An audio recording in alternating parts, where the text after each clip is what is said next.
Máme tu druhé údery a tie sú háky. Čiže samozrejme zase začíname z postoja, ruky hore, hák je oblúkový úder, ktorým chcem súpera trafiť z boku, do brady ideálne. A zase úderová plocha sú prvé dve hánky a v podstate vytáčam sa takisto, jak som sa vytáčal do tých rovných úderov, čiže zase začneme zadný úder, mierne odlepím lakeť od tela, lakeť dvíham, vytáčam sa do toho a ako vidíte, zápestie, lakeť a rameno je v ideálnom prípade v jednej výške. Nemám tú ruku tu, nemám tú ruku tu, dobre, tu, pekne pevne ruka je zaťatá. Trafím, mierne prestrelím oblúčik a vrátim sa čo najkratšou dráhou späť. Čiže nerobím, že 1, 2 a robím, že hop, trafil som a späť.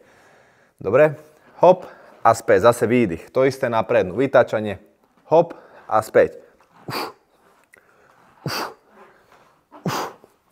Teraz možno sa pýtate, niekto udiera háky takto, niekto udiera háky takto.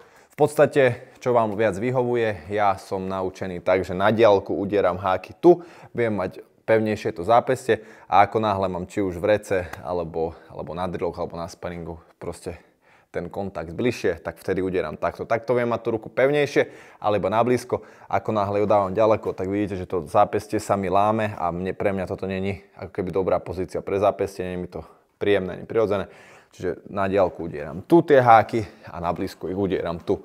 Vyskúšajte si aj tak, pohrajte sa s tým, čo vám viac funguje, tak to zaraďte do svojho repertoára. Samozrejme, minule sme robili, alebo v minulom videu ste videli rovné údery, môžeme robiť kombinácie. Rovná hák, hák, hák, rovná, hák, rovná. Hej, už teraz máme toho viac, čiže môžete sa hrať s tými kombináciami, môžete si to nabalovať. Odporúčal by som ako keby každý ten tréning si pridať jednu, max dve techniky, čiže keď ideš prvýkrát v živote trénovať, tak si daj postoj, rovné údery.